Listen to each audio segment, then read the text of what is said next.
Bismillahirrahmanirrahim. Assalamualaikum warahmatullahi wabarakatuh.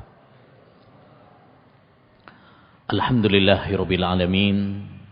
Wabihi nasta'in ala umurid dunya waddin. Wassalatu wassalamu ala asyrafil anbiya'i wal mursalin. Nabiyyina Muhammad wa ala alihi wa sahbihi ajma'in. Wa man ihtada bihudah wattaba'a atharahu ila yaumiddin. Rabbi israh li sadri wa yassir li amri wahlul 'uqdatam min lisani yafqahu qawli. Allahumma inna nas'aluka ilman nafi'a wa rizqan thayyiba wa amalan mutaqabbala. Kaum muslimin wal muslimat jamaah Masjid Namirah yang semoga senantiasa dirahmati dan diberkahi oleh Allah Subhanahu wa taala. Alhamdulillah kita bersyukur kepada Allah Subhanahu wa taala yang telah memberikan kepada kita kekuatan dan kemudahan melangkahkan kaki kita menuju salah satu rumah dari rumah-rumah Allah Subhanahu wa taala yang mulia, menuju salah satu taman dari taman-taman surga dunia dalam rangka ngaji ilmu agama. Lebih-lebih lagi musim hujan, tadi hujan juga. Ya tentu tidak semua orang diberi kemudahan, digerakkan oleh Allah SWT hatinya, dimudahkan langkah kakinya menuju majelis-majelis ilmu. Maka kita mohon kepada Allah Subhanahu wa taala sebagaimana Allah menurunkan hujan yang penuh berkah, yang dengan hujan Allah menyuburkan tanaman-tanaman, menghidupkan tanaman yang kering, yang mati, dan menyegarkan cuaca.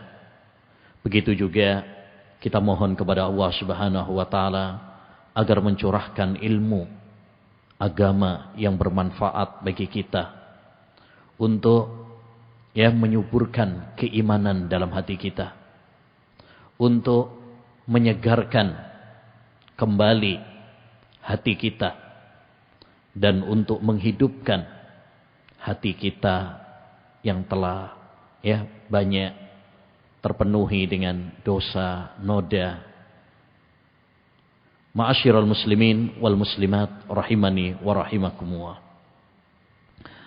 Pada kesempatan yang berbarokah ini insyaallah ta'ala kita akan bahas salah satu materi pembahasan tentang akidah, tentang tauhid, dengan judul Misteri Siksa Kubur. Pembahasan ini adalah pembahasan yang sangat penting untuk kita ketahui dan kita pelajari bersama.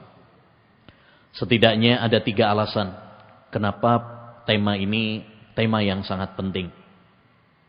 Pertama, karena pembahasan tentang azab kubur atau siksa kubur merupakan salah satu di antara masalah akidah Islam yang sudah final, sudah paten berdasarkan dalil-dalil Al-Quran, hadis, dan kesepakatan para ulama.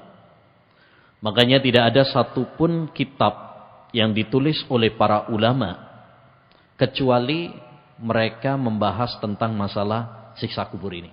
Dicantumkan dalam kitab-kitab akidah. Yang kedua, kenapa kita perlu membahas masalah siksa kubur ini? Karena adanya pemikiran-pemikiran yang sesat dan menyimpang. Yang intinya adalah mengingkari, mendustakan, tidak percaya dengan adanya azab kubur. Ada sebuah buku misalkan dengan judul Tak Ada Azab Kubur yang ditulis oleh Agus Mustafa. Ya, terang-terangan dalam buku tersebut nggak percaya dengan siksa kubur. Tapi kita nggak perlu heran. Kalau ada orang yang nggak percaya dengan siksa kubur, nggak perlu heran. Kenapa? Jauh-jauh hari Nabi SAW sudah mengabarkan akan ada orang-orang yang nggak percaya dengan siksa kubur. Kata Nabi sallallahu alaihi wasallam, "Ala wa innahu sayakunu min ba'dikum qaumun yukadzibuna birrajm wad-dajjal wa bisyafa'ah wa bi'adabil qabr wa biqaumin yuhrajuna minan nar ba'da man tahasyu." Ketahuilah bahwasanya akan ada suatu kaum di antara kalian nanti yang mendustakan rajam. Ini hukuman bagi pezina yang sudah nikah. Dia mendustakan Dajjal yang akan keluar nanti di akhir zaman. Wabis syafa'ah, dia juga mendustakan syafaat, yakni syafaat Nabi untuk pelaku dosa besar. Wabi adzabil qabr, dia tidak percaya juga dengan adanya siksa kubur. Wabi qaumin yuhrajuna minan nar ba'da man tahasyu, dan dengan adanya suatu kaum yang dikeluarkan dari neraka setelah hitam kelam. Karena ada sebagian yang nggak percaya. Mereka menganggap bahwasanya orang kalau sudah masuk neraka nggak bakalan bisa keluar darinya. Ini salah satu paham Khawarij. Makanya mereka berpemahaman bahwa pelaku dosa besar itu kafir sehingga kekal selama-lamanya di neraka. Adapun Ahlus Sunnah wal Jamaah tidak meyakini demikian. Mereka mengatakan pelaku dosa besar selama dia bertauhid, selama dia Islam, maka imannya berkurang. Dia fasik. Ya, tapi tidak sampai keluar dari agama Islam. Sehingga tidak kekal selama-lamanya di neraka. Bisa jadi Allah mengampuni dosa-dosanya, bisa jadi juga Allah Subhanahu wa taala akan menyiksanya, tapi enggak kekal di neraka. Ya. Suatu saat akan dikeluarkan oleh Allah Subhanahu wa taala dari neraka. Yang ketiga, kenapa kita penting membahas masalah siksa kubur ini? Alasan yang ketiga adalah bahwa pembahasan ini mengingatkan kepada kita kepada kematian. Bahwa kita semuanya pasti akan mati. Kita akan dikubur. Kita akan mengalami fase alam barzakh. Karena alam itu ada 3 tingkatan. Tingkatan yang pertama, tingkatan dunia, alam dunia. Yang kedua adalah alam barzakh, yaitu alam setelah kita mati sampai kiamat nanti. Kemudian alam yang ketiga adalah hari akhir, ya, hari akhirat, yaitu setelah manusia nanti dibangkitkan oleh Allah dari kubur mereka. Pembahasan tentang siksa kubur, tentang pertanyaan mungkar dan nakir, mengingatkan kepada kita bahwa kita semuanya akan mati. Dan ini perlu untuk diulang-ulang. Sebagaimana kata Nabi alaihi salatu wassalam, aksiru dzikra hadimil ladzat. Perbanyaklah oleh kalian mengingat sang penghancur kelezatan. Apa itu sang penghancur kelezatan? Al-maut, kematian. Kita disuruh oleh Nabi untuk sering mengingat kematian. Kenapa? Karena dengan sering mengingat kematian, satu, kita lebih bersemangat dalam beribadah kepada Allah Subhanahu wa taala. Karena kita merasa bahwa bekal kita masih dikit. Yang kedua, kita akan segera bertobat dari dosa-dosa. Tidak menunda-nunda, nanti aja, entar aja, nunggu tua. Ya, karena kematian tidak mengenal usia. Di kuburan tidak ada tulisannya khusus yang sudah tua. Yang ketiga, ya, manfaat dari sering mengingat kematian adalah kita qanaah dengan dunia. Merasa cukup, merasa ridho, bersyukur dengan rezeki yang telah Allah Subhanahu wa taala berikan kepada kita. Kita bukan menjadi orang-orang yang tamak, orang-orang yang mengejar, tergila-gila mengejar dunia, budak-budak dunia. Ya, tetapi dunia yang Allah titipkan kepada kita, kita jadikan sebagai jembatan untuk menuju akhirat. Intinya bahwa pembahasan tentang siksa kubur ini Ya, sangat penting untuk melembutkan hati kita, untuk mengingatkan kepada kita tentang kematian, tentang akhirat. Ya, dan bahwasanya kita harus mempersiapkan bekal kita untuk setelah kematian. Itulah orang-orang yang cerdas. Nabi SAW pernah ditanya, Ayyul mu'minina akyas. Wahai Rasulullah, siapa orang beriman yang paling cerdas? Ya, apakah orang yang titelnya, gelarnya panjang, sekolahnya sampai ke luar negeri, ya, yang ijazahnya nilainya 100 semuanya, ya, enggak. Nabi SAW mengatakan orang yang paling cerdas itu adalah aktsaruhum dzikran lil maut wa ahsanuhum isti'dadan lima ba'da. Orang yang paling cerdas adalah orang yang sering mengingat kematian dan dia bersemangat mempersiapkan bekal untuk setelah kematian. Dia bersemangat, bersungguh-sungguh mempersiapkan amal saleh sebagai bekal tabungan untuk akhiratnya. Ma'asyiral muslimin wal muslimat rahimani wa rahimakumullah. Sebelum kita masuk tentang pembahasan siksa kubur, perlu diketahui bahwasanya pembahasan siksa kubur itu masuk dalam bagian dari iman kepada hari akhir. Kita tahu semuanya bahwa rukun iman ada 6. Salah satunya adalah iman kepada hari akhir. Dan makna iman kepada hari akhir adalah kita mengimani, kita mempercayai semua yang diberitakan oleh Allah dan Rasulullah SAW tentang peristiwa-peristiwa setelah kematian, ya, di alam barzah dan setelah hari kebangkitan. Itu semuanya wajib kita percayai. Sehingga masuk di dalamnya pembahasan siksa kubur, adab kubur, nikmat kubur, pertanyaan mungkar dan nakir. Kita wajib percaya. Karena ini termasuk bagian dari iman kepada hari akhir. Tentang adanya hari kebangkitan. Bahwa manusia nanti setelah mati akan dibangkitkan lagi oleh Allah Subhanahu wa ta'ala. Ya, dalam keadaan telanjang, tidak bersandal dan tidak berhitan. Demikian juga peristiwa-peristiwa setelah, ya, hari kebangkitan. Bagaimana mereka nanti akan dihisab, ditimbang amal perbuatannya. Ada surga, ada neraka, ada telaga. Nabi SAW ada syafaat, ada melihat Allah Subhanahu wa ta'ala di surga dan lain sebagainya. Dari berita-berita yang telah disampaikan oleh Allah dan Rasulnya, semuanya wajib kita mempercayainya. Tidak boleh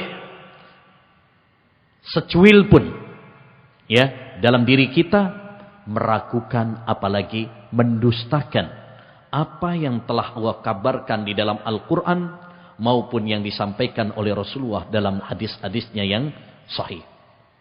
Walaupun mungkin akal kita belum nyampe.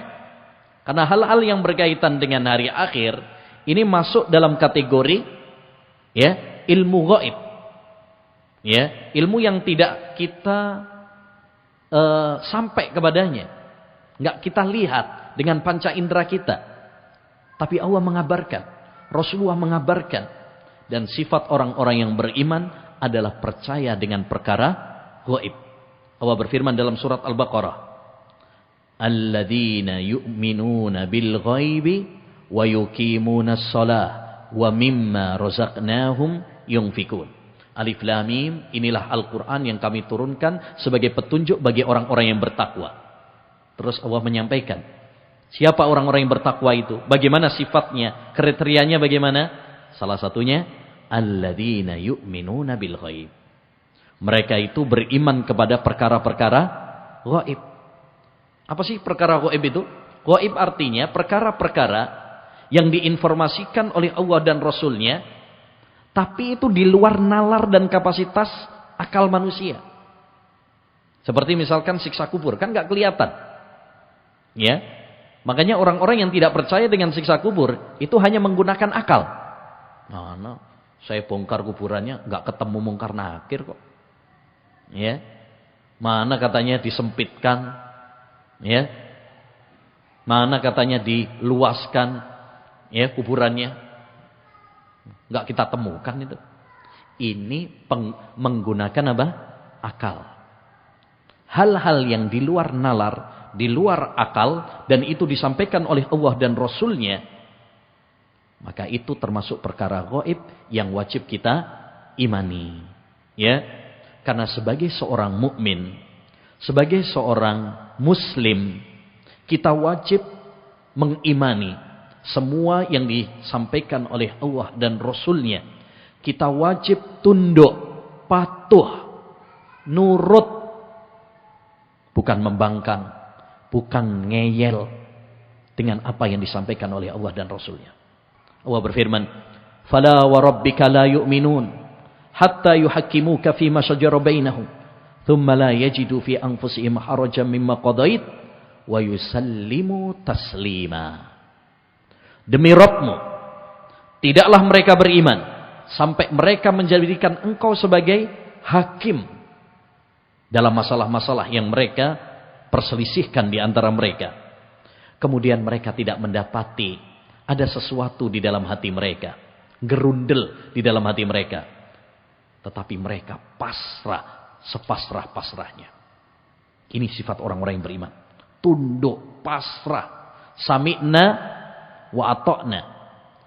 Kami mendengar, kami taat. Bukan sami'na wa mikir-mikirna. Tak pikir-pikir dhisik. Apalagi sami'na wa ngeyelna. Ya. Kami mendengar tapi kami ngeyel, enggak percaya. Enggak. Orang yang beriman itu mendengar dan mereka tunduk patuh. Selama itu adalah berita dari Allah, berita dari Rasulullah, wajib bagi kita untuk mempercayainya. Ini perlu kita tanamkan dalam diri kita. Mari kita contoh sosok sahabat Abu Bakar As-Siddiq radhiyallahu an. Kita tahu dalam peristiwa Isra Mi'raj, dan peristiwa Isra Mi'raj itu masuk akal apa enggak? Kita pakai akal ya. Kalau pakai akal, masuk akal enggak itu? Enggak masuk di akal. Rasulullah melakukan perjalanan malam hari dari Masjidil Haram di Mekah, kemudian ke Masjidil Aqsa di Palestina. Padahal perjalanan saat itu Mekah ke Masjidil Aqsa ke Palestina itu ditempuh 1 bulan. Dulu kan belum ada pesawat, pakai unta, pakai kuda, jalan kaki, ya. Kemudian tidak cukup sampai Masjidil Aqsa saja, Rasulullah naik ke langit, bahkan ke langit yang 7, dekat dengan Allah Subhanahu wa taala, mendapatkan wahyu tentang kewajiban sholat, bertemu dengan para nabi. Nah, sebelum subuh Rasulullah itu sudah balik lagi ke Mekah. Secara akal memang nggak masuk di akal. Makanya ketika Rasulullah SAW setelah subuh menyampaikan peristiwa Isra Mi'raj kepada orang-orang kafir Quraisy, nggak ada yang percaya, Pak. Bahkan mereka tertawa, terbahak-bahak, terpingkal-pingkal. Ya. Mereka semakin yakin bahwa Nabi Muhammad itu apa? Gila, nggak waras. Tambah nemen nih Muhammad ini. Nggak masuk di akal omongannya. Mereka datang kepada Abu Bakar. Wahai Abu Bakar, apa kamu percaya dengan apa yang disampaikan oleh temanmu itu? Kok ngaco omongannya ini? Ceritanya nggak masuk di akal sama sekali. Mari perhatikan bagaimana jawaban sahabat Abu Bakar. Beliau mengatakan, dan karenanya lah beliau dijuluki As-Siddiq, orang yang membenarkan. Ya, makanya selalu nempel kan gelar tersebut, Abu Bakar As-Siddiq. As-Siddiq itu artinya yang membenarkan. Kenapa beliau ya disebut demikian? Karena kekuatan imannya. Lihat jawaban Abu Bakar As-Siddiq ketika orang-orang kafir Quraisy menyampaikan hal itu kepada Abu Bakar. Wahai Abu Bakar, apa kamu percaya kepada ucapan Muhammad yang enggak masuk di akal itu? Beliau menjawab, In qala dzalika Muhammadun faqad shadaq. Kalau yang cerita itu adalah Muhammad, pasti benar. Masya Allah, luar biasa. Ini yang perlu kita contoh. Pak, kita secara logika saja. Ya.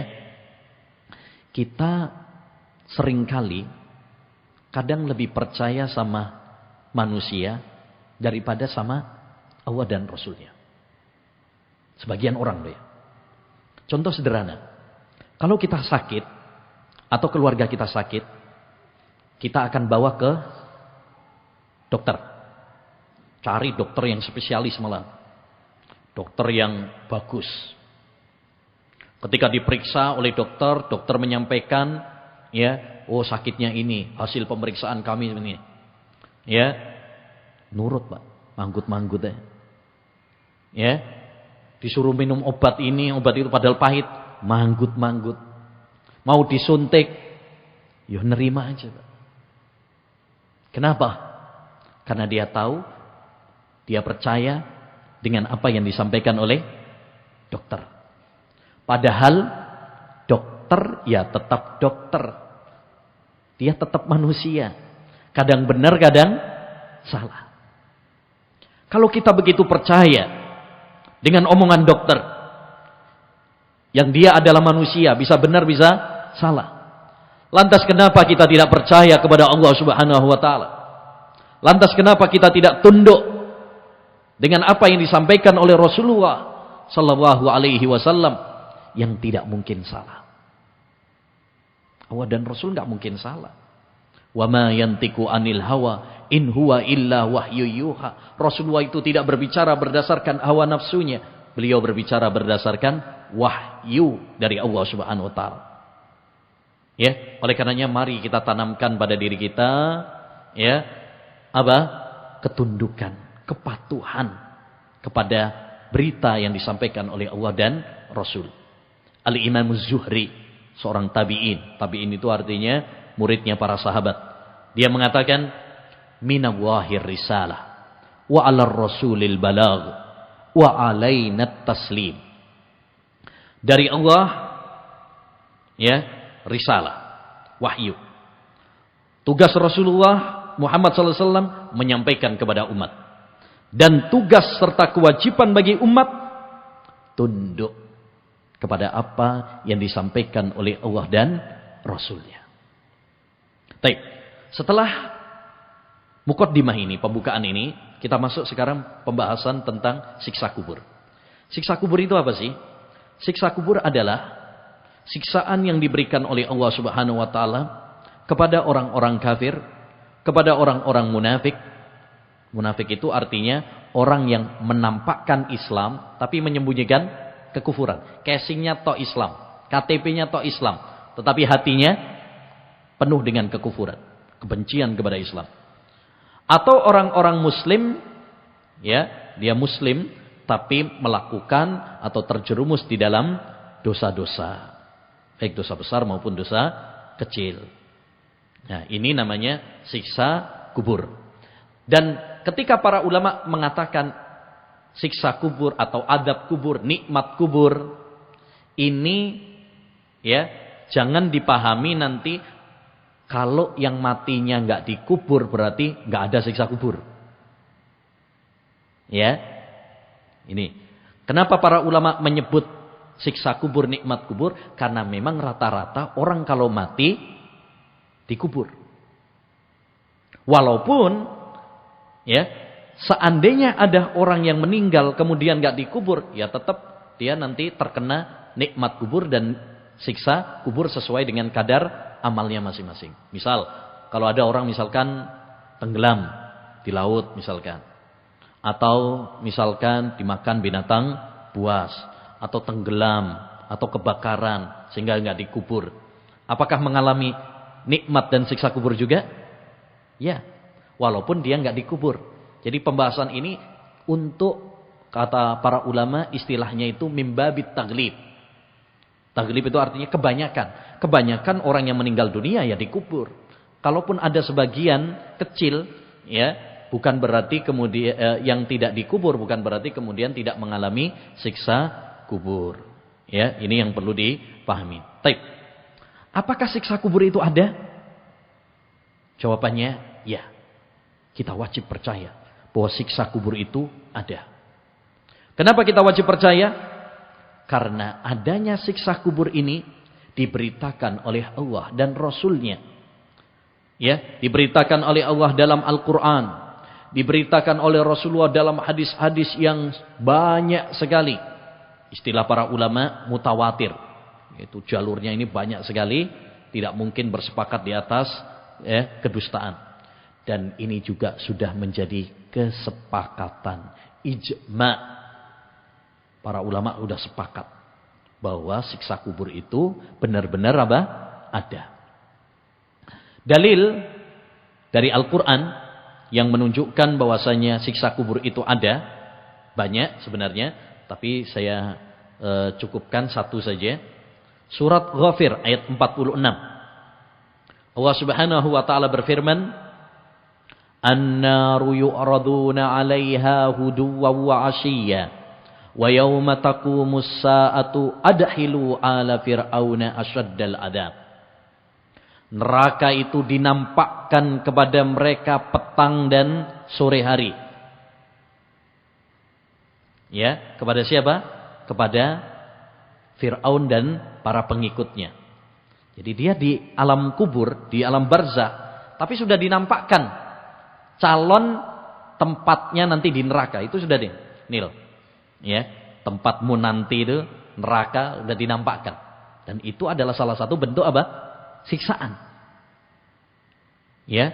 Kemudian kata Allah, "Wa yauma taqumus saa'ah." Besok kalau sudah dibangkitkan hari kiamat, adkhilu 'ala fir'auna asyaddal 'adzab. Masukkan Fir'aun dan para pengikutnya ke neraka. Sekarang belum dimasukkan neraka, baru dinampakkan toh. Ini loh, calon tempatmu nanti. Dan itu salah satu bentuk siksaan. Oleh karenanya, kata Imam Ibnu Katsir dalam tafsirnya surat ini, beliau mengatakan ayat ini merupakan landasan pokok bagi ahlus sunnah untuk menetapkan adanya siksa kubur. Yani para ulama berdalil dengan ayat yang mulia ini, surat Ghafir ayat 46, ya, untuk menunjukkan, menegaskan bahwa siksa kubur itu apa? Ada. Kenapa? Karena Fir'aun sudah dinampakkan. Ya, dinampakkan neraka padahal mereka masih di alam barzah, sudah dinampakkan, itu salah satu bentuk siksaan dalam kubur. Baik. Adapun dalil dari hadis. Dalil dari hadis banyak sekali. Bahkan hadis-hadisnya terhitung mutawatir. Mutawatir ini salah satu istilah dalam ilmu hadis. Yang artinya hadis yang direwayatkan oleh para sahabat dengan jumlah yang banyak. Ya, 20, 30, 40. Yang menunjukkan bahwasanya hadis tersebut udah pasti apa? Sahih. Karena banyak yang meriwayatkannya. Ya, bahkan dibukukan oleh para ulama, dikumpulkan sendiri dalam kitab khusus. Misalkan Al-Imamul Baihaqi punya buku Isbatu Adabil Qabr, penetapan tentang siksa kubur.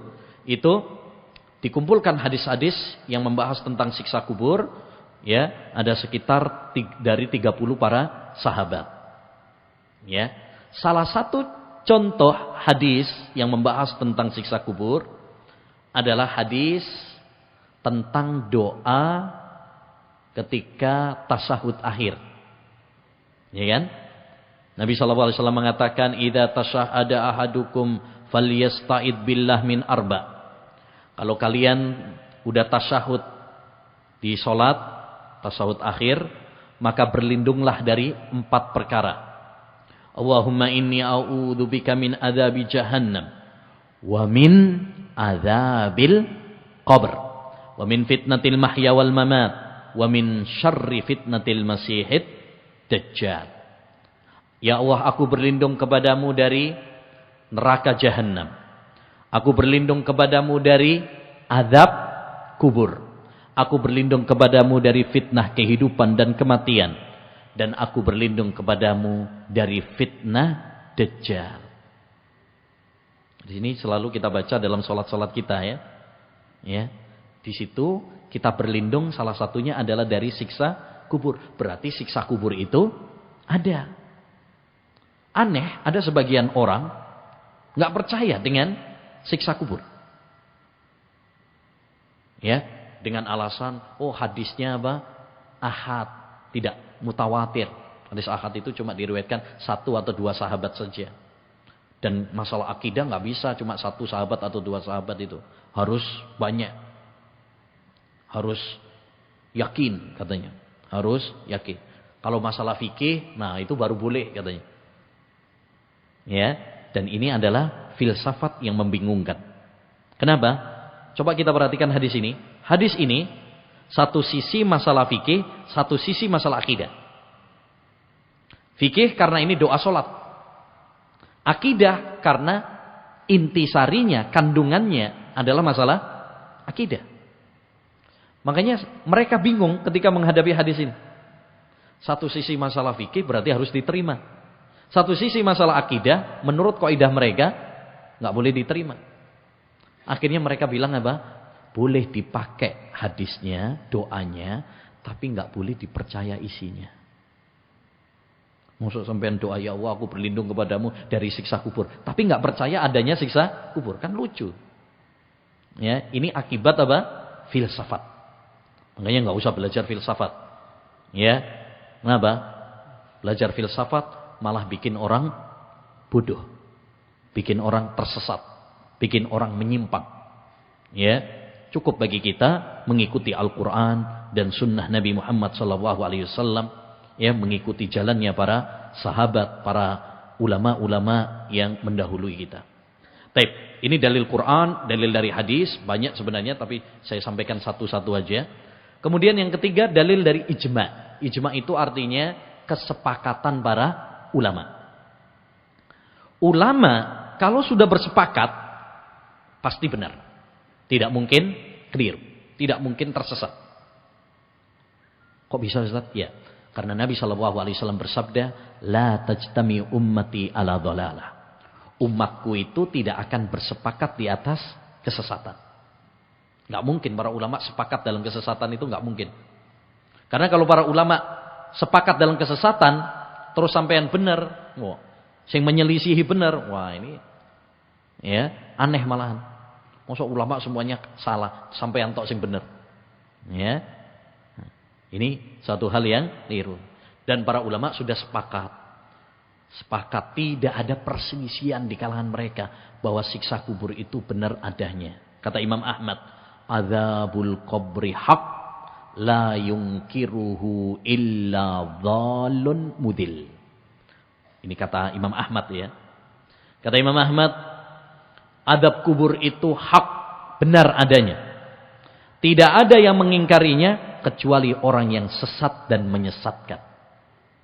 Jadi kalau ada yang mengingkari, nggak percaya dengan siksa kubur, nah berarti nggak tepat ya. Ya, nah ini kita nggak perlu untuk mengikutinya, nggak boleh tertipu dengannya. Siapapun dia, apapun gelarnya, ya.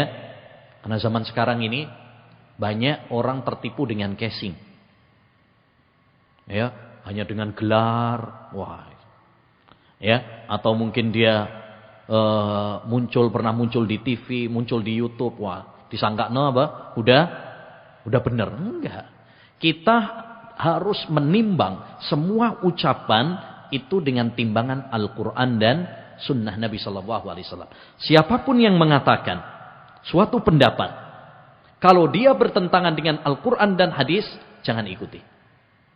Itu harus menjadi kaidah kita, ya. Patokan kita, supaya kita nggak kebingungan, ya. Di tengah sekarang ini banyak sekali beragam pemikiran-pemikiran yang macam-macam, yang aneh, ya. Nah, kalau kita nggak punya ilmu, bingung mbak. Sing sitok ngomongin ini, sing sitok ngomongin, sing bener endi, ya. Kalau kita punya acuan dan acuan kita adalah Al-Quran dan Sunnah, kita nggak bingung. Semua pendapat kembalikan kepada Al-Quran dan Sunnah. Kalau memang sesuai dengan Al-Quran dan Sunnah, kita terima. Kalau nggak cocok dengan Al-Quran dan Sunnah, ya kita nggak terima. Fa in tanaza'tum fi syai'in farudduhu ila Allahi war Rasul. Kata Allah Subhanahu wa taala dalam surat An-Nisa ayat 59, kalau kalian berselisih pendapat dalam suatu masalah apapun, kembalikan kepada Allah dan Rasulnya, kepada Quran dan kepada hadis. Nah, setelah kita paham masalah ini, ada beberapa orang yang nggak percaya dengan siksa kubur itu, macam-macam alasannya. Salah satu alasannya, ya sebenarnya banyak syubhat-syubhat mereka ya.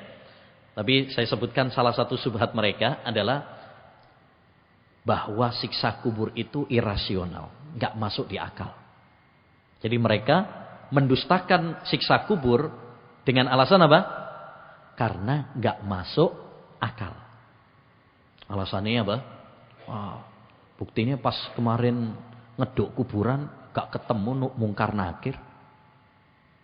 Ya, kemarin pas bongkar kuburan misalkan, ya nggak ketemu itu ada kuburan yang diluaskan atau yang disempitkan, nggak ada. Nah, bagaimana menjawab masalah ini atau syubhat ini? Mudah. Pertama, di dalam beragama, acuan kita adalah dalil. Acuan kita adalah dalil. Dan dalil sudah menunjukkan bahwa siksa kubur itu apa? Ada. Baik dari Al-Quran, baik dari hadis, bahkan ini sudah menjadi kesepakatan para ulama. Kalau sesuatu sudah ada dalilnya dalam Quran, dalam hadis, bahkan disepakati oleh para ulama, apa pantas kemudian kita mengingkarinya dengan akal kita? Apa akal kita lebih hebat daripada Al-Quran dan hadis? Apakah Allah menciptakan akal untuk membantah Allah dan Rasulnya? Tentu tidak. Ya, akal manusia itu terbatas. Ilmu manusia itu terbatas. Wa ma utitum minal ilmi illa qalila. Kata Allah, tidaklah kalian diberi ilmu kecuali apa? Sedikit. Jangan jadikan akal kita malah menentang Allah dan Rasul. Jangan. Malu kita sama Allah dan Rasul. Dan siapa yang menentang Allah dan Rasulnya hanya dengan akalnya, rasionya, sesungguhnya dia menyerupai iblis. Ya, mosok sih seremen ya. Iblis tatkala Allah menyuruhnya untuk sujud kepada Adam, dia menolak perintah Allah pakai akal. Alasannya apa? Ana khairun minhu. Saya lebih baik daripada Adam. Mosok saya yang suruh sujud sama Adam. Tak masuk di akal ini perintah Allah. Sehingga para ulama mengatakan, siapapun yang membantah syariat, membantah Al-Quran dan hadis dengan akalnya, maka sesungguhnya dia adalah tentara iblis, pasukannya iblis, wal iyadu billah. Yang kedua, ma'asyiral muslimin, ya, tadi sudah kita sampaikan juga bahwa adab kubur ini termasuk bagian dari ilmu gaib, perkara yang gaib yang di luar kapasitas akal kita. Kewajiban bagi kita adalah apa? Tunduk patuh. Walaupun itu di luar dari kapasitas akal kita. Dan tadi sudah kita jelaskan. Yang ketiga, perlu diketahui bahwasanya adab kubur, nikmat kubur, ini alam barzah. Masalah alam barzah. Alam barzah tadi apa? Alam setelah kematian seseorang sampai dibangkitkannya hari kiamat. Sampai ya dibangkitkannya manusia dari alam kubur. Itu namanya alam barzah. Jadi, termasuk kesalahan kalau kita mengingkari siksa kubur ya dengan alasan enggak melihatnya. Kenapa? Karena alamnya sudah berbeda. Kita di alam dunia, dia di alam barzah. Sehingga enggak bisa disamakan. Pak, logika sederhana. Ada orang, suami istri, tidur satu kamar, bahkan satu kasur. yang suaminya mimpi indah. Ya. Istrinya mimpi gak enak. Ya, suaminya mimpi indah, mimpi rabi meneh. Seneng deh. Nah, istrinya mimpi dikejar macan misalkan. Taib. Apakah suaminya merasakan apa yang dirasakan oleh sang istri? Merasakan apa enggak? Enggak. Apakah istri merasakan apa yang dirasakan oleh suami? Enggak. Sendiri-sendiri, mimpinya beda-beda kok.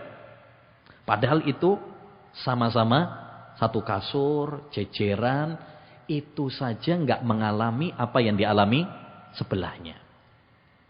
Padahal sama-sama masih alam dunia. Apalagi ini alamnya sudah berbeda. Yang satu alam dunia, yang satu alam barzah. Jadi nggak bisa berdalil dengan akal seperti ini, nggak bisa disamakan. Kalau sampean memang pengen menyamakan, pengen tahu ada siksa kubur atau tidak, mati dhisik. Ya, sampean mati dhisik, engko baru ngabari ono apa gak. Itu baru adil, baru sama. Ya, kalau sampean masih hidup kemudian mengatakan alamnya sudah berbeda, nggak bisa disamakan. Ya, logika sederhananya seperti itu. Intinya bahwa masalah ini adalah masalah yang sudah final, masalah yang sudah paten, ya, tidak boleh diobok-obok lagi, tidak boleh diguncang lagi. Karena sekarang ini banyak masalah-masalah yang sudah final tapi dicoba oleh sebagian orang, dirongrong lagi. Ya, dipermasalahkan. Padahal sebenarnya sudah final dalam Quran dan hadis. Ya, baik. Untuk setelah kita memahami bahwa siksa kubur itu ada beberapa masalah yang terkait tentang siksa kubur. Ya, untuk sebagai tambahan faedah. Pertama, kenapa siksa kubur itu enggak dinampakkan? Kok enggak dinampakkan aja siksa kubur itu? Biar orang apa? Percaya. Ada beberapa hikmah kenapa Allah enggak menampakkan siksa kubur bagi manusia. Satu, hikmahnya adalah untuk menutupi aib mayit. Ya. Lah kalau misalkan dia dinampakkan, aibnya terbongkar, Pak. Wah, iku si fulan apa? Ya, kemarin dipalu sama para malaikat misalkan, mungkar nakir. Ya, aibnya terbongkar. Padahal dalam syariat Islam itu aib itu ditutupi. Yang kedua, untuk menenangkan keluarganya. Bayangkan gimana perasaan keluarganya kalau dia tahu bahwa si mayitnya disiksa. Ya, sedih, Pak, terluka. Yang ketiga, sebagai bentuk kasih sayang Allah kepada manusia. Kenapa siksa kubur itu nggak dinampakkan? Karena Allah sayang sama manusia. Kenapa? Karena nggak bakalan kuat. Nggak bakalan kuat. Disebutkan di dalam hadis bahwa salah satu bentuk siksa kubur itu adalah malaikat akan memukul orang yang nggak bisa menjawab pertanyaan, dipukul dengan palu yang seandainya palu tersebut dipukulkan kepada gunung, gunungnya akan menjadi debu. Itu sama gunung. Ya, apalagi sama kepala orang. Ya. Wes, bukan abu tok, wes. Lembut-lembut, wes. Nah, kalau itu salah satu bentuknya itu seperti itu, ya, maka kita nggak akan kuat dengan siksaan, ya, pada adab kubur. Yang keempat, kenapa siksa kubur itu tidak ditunjukkan, tidak dinampakkan? Sebagai ujian keimanan. Sehingga Allah tahu siapa yang betul-betul beriman dan siapa yang tidak. Kalau dinampakkan, ya nanti semua orang akan beriman. Memang sengaja Allah SWT. Allah pengen tahu siapa yang betul-betul beriman dan siapa yang tidak. Ya, ini. Masalah selanjutnya adalah jenis-jenis siksa kubur.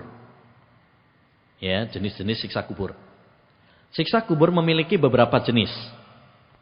Satu, dipukul dengan palu besi. Sehingga si mayit berteriak dengan keras. Itu tadi yang kita ceritakan, bahwa nanti malaikat Munkar dan Nakir akan menanyakan kepada mayit. Kalau dia bisa jawab berarti aman, lolos, lulus. Ya, kalau dia nggak bisa menjawab pertanyaan tersebut, ya, maka akan dipukul oleh malaikat dengan palu dari besi yang seandainya palu tersebut dipukulkan kepada gunung, gunungnya akan menjadi tanah, debu. Ya. Yang kedua, dihimpitkan kuburannya, disempitkan. Ini juga ada dalilnya dalam hadis Bara' bin Azib. Ya, dalam hadis Bara' bin Azib, bahwa nanti akan disempitkan sampai tulang-tulangnya itu ada yang patah, retak. Karena disempitkan, dihimpitkan. Baik. Yang ketiga, di antara bentuk siksa kubur juga adalah digigit ular yang berbisa. Ini juga ada dalilnya dalam hadis riwayat Ibnu Hibban, dan hadisnya disahihkan oleh Syekh Al-Albani, bahwa Nabi sallallahu alaihi wasallam mengatakan, "Adzabul kafir fi qabrihi yusallatu alaihi tis'atun wa tis'una tinninan." Adab orang kafir itu adalah dia akan digigit oleh 99 tinnin. Terus para sahabat bertanya, apa itu tinnin wahai Rasulullah? Sab'una hayyah, 70 ular. Likulli hayyatin sab'u ru'usin. Setiap ular memiliki 7 kepala. Yalsa'unahu, yang menghisap orang tersebut. Wayahdisunahu, ya, dan menghisapnya, dihisap, ya, ila yaumil qiyamah, sampai hari kiamat. Jadi salah satu bentuk jenis siksa kubur adalah digigit dengan ular yang berbisa. Satu ular memiliki 7 kepala, dan ini 70 ular. Ya, naudzubillah min dalik. Baik. Kemudian masalah berikutnya, apa faktor penyebab siksa kubur? Ini perlu kita ketahui supaya kita bisa menghindarinya. Apa sih faktor penyebab siksa kubur itu? Supaya kita nggak disiksa oleh Allah Subhanahu wa taala. Faktor siksa kubur terbagi menjadi 2. Yang pertama, faktor secara global, yaitu semua dosa yang diperbuat oleh manusia. Entah itu syirik, zina, riba, ya, membunuh dan sebagainya. Semua dosa berpotensi menjadi sebab siksaan di kubur. Yang kedua, faktor penyebab secara khusus. Ya, faktor secara khusus karena Nabi Shallallahu Alaihi Wasallam menyebutkannya secara khusus. Ada 2 yang disebutkan oleh Nabi secara khusus. Yang pertama adalah, ya, kencing sembarangan. Yang kedua, suka mengadu domba, namimah. Kencing sembarangan, jadi sembarangan tempat, kadang nggak cebok, nggak dibersihin, kadang kena celananya, kena badannya, nggak perhatian dengan masalah kesucian, sehingga terkena najisnya kepada badannya, kepada pakaiannya. Ini hati-hati. Kadang ada sebagian orang asal kencing aja, Pak, sembarangan tempat, sehingga bau. Kadang-kadang nggak cebok, ya. Nah, ini hati-hati. Ini salah satu penyebab siksa kubur. Karena nggak perhatian dengan kebersihan. Karena Islam itu sangat perhatian dengan kebersihan. Yang kedua, penyebab siksa kubur yang secara khusus diperingatkan oleh Nabi adalah namimah, mengadu domba. Hati-hati. Ya, mengadu domba, suka mengumbar aib saudara kita, kemudian atau bertanya yang mengadu domba, hati-hati. Termasuk yang suka namimah juga itu media-media, TV-TV, ya, sering mengadu domba, ya, mengadu domba antara rakyat dengan pemerintah, mengadu domba ulama dengan umara. Ya, mengadu domba TNI dengan Polri, mengadu domba antara umat Islam dengan non-Muslim, mengadu domba antara ya Jawa dengan non-Jawa misalkan. Nah, ini hati-hati, namimah. Yang biasanya media-media.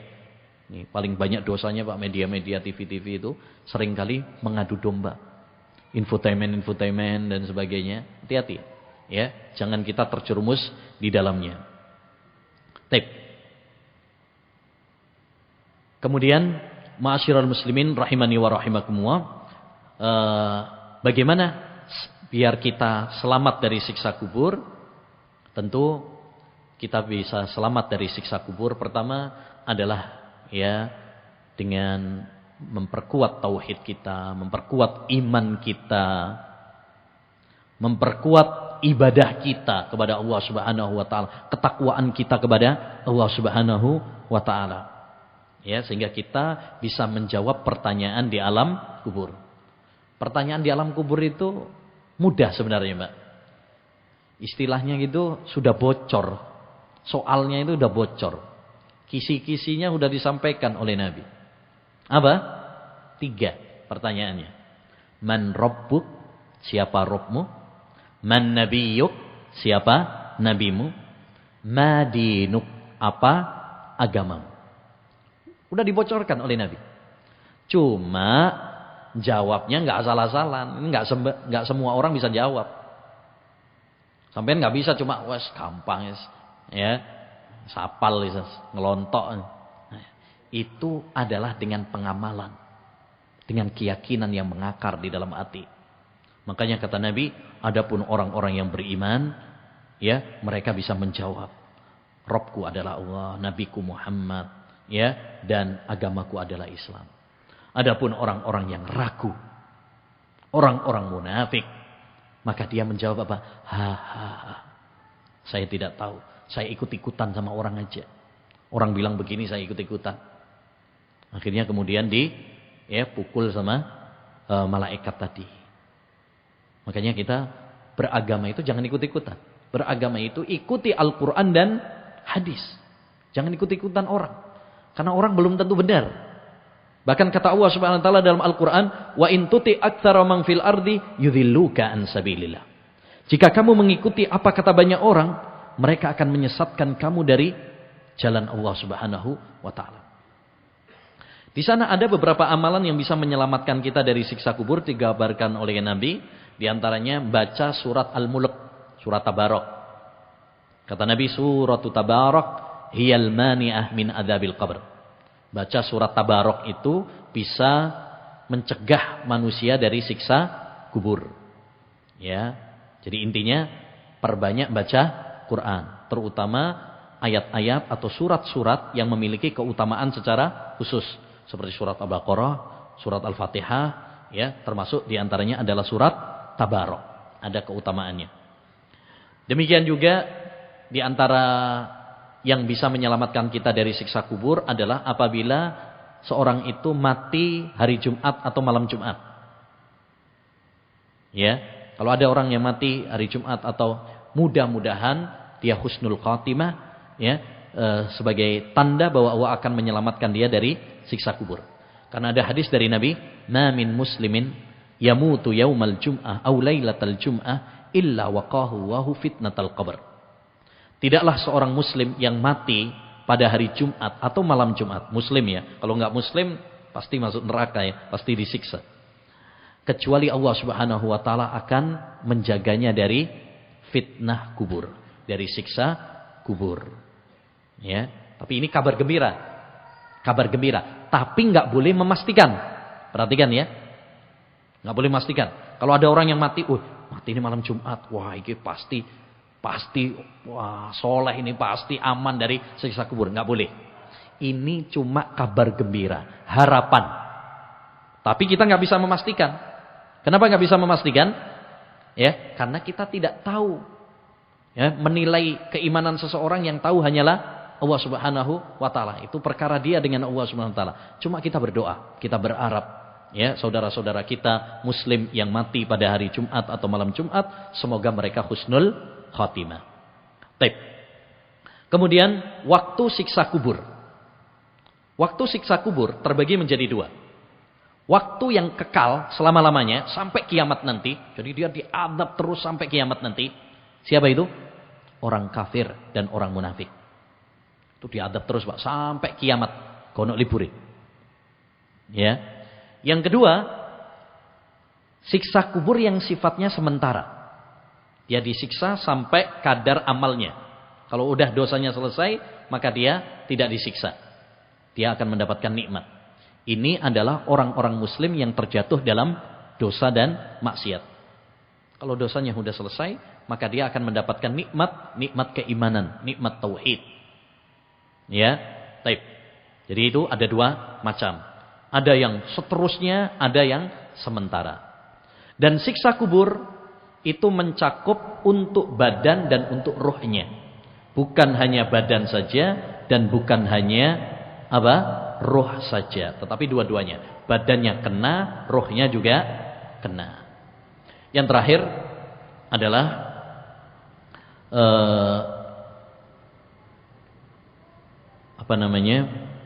kita harus berlindung kepada Allah SWT dari neraka. Kita berlindung kepada Allah dari siksa kubur. Perbanyak doa. Allah Subhanahu wa taala dan Rasulullah menganjurkan kepada kita untuk banyak berlindung kepada Allah Subhanahu wa taala dari adab kubur. Kata Nabi sallallahu alaihi wasallam, "Istaizu billah min adabil qabr." Ta'awwadzu billahi min adabil qabr. Berlindunglah kalian dari siksa kubur. Maka jangan lupa kita selalu berlindung, berdoa kepada Allah Subhanahu wa taala. Karena yang bisa menyelamatkan kita, yang bisa melindungi kita dari siksa kubur hanyalah Allah Subhanahu wa taala. Yang bisa memberikan kelancaran kita untuk menjawab soal-soal malaikat di alam kubur itu adalah Allah Subhanahu wa taala. Maka minta kepada Allah dan kita doakan. Jangan lupa doakan orang tua kita. Doakan saudara kita. Doakan tetangga kita, teman kita yang meninggal dunia agar Allah Subhanahu wa taala memberikan kelancaran kepada mereka untuk menjawab pertanyaan di alam kubur. Rasulullah SAW pernah ketika selesai menguburkan, beliau mengatakan, "Inna akhakum yus'al fas'alu lahu tasbih." Saudara kalian sekarang ini bentar lagi akan ditanya, maka doakan dia supaya diberi kemantapan, ketetapan oleh Allah. Karena enggak semuanya bisa jawab. Dan ini ma'asyiral muslimin rahimani wa rahimakumullah, pertanyaan ujian yang sangat penting. Kalau ujian di dunia sampean nggak bisa jawab, paling banter nggak naik kelas, nggak naik kelas. Tapi kalau kita nggak bisa menjawab pertanyaan di alam kubur, mungkar dan nakir,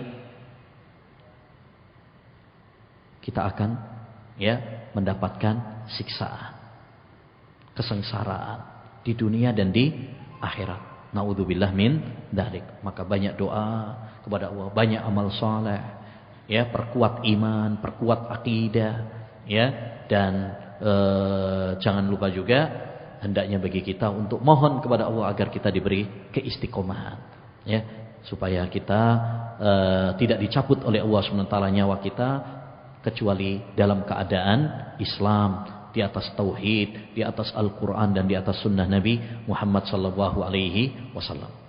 Demikian ma'asyiral muslimin wal muslimat rahimani wa rahimakumullah yang bisa kita bahas tentang tema misteri siksa kubur. Kita berdoa kepada Allah Subhanahu wa taala agar Allah Subhanahu wa taala melindungi kita semuanya, menjaga kita semuanya dari azab kubur, dan semoga Allah Subhanahu wa taala melindungi orang tua kita, saudara-saudara kita, sahabat kita, guru-guru kita, keluarga kita, menjaga mereka semuanya dari siksa kubur. Amin ya rabbal alamin. Demikian yang bisa disampaikan, kurang lebihnya mohon maaf. Kita tutup dengan doa kafaratul majlis. Subhanakallahumma wa bihamdika asyhadu an la ilaha illa anta astaghfiruka wa atubu ilaik. Assalamualaikum warahmatullahi wabarakatuh.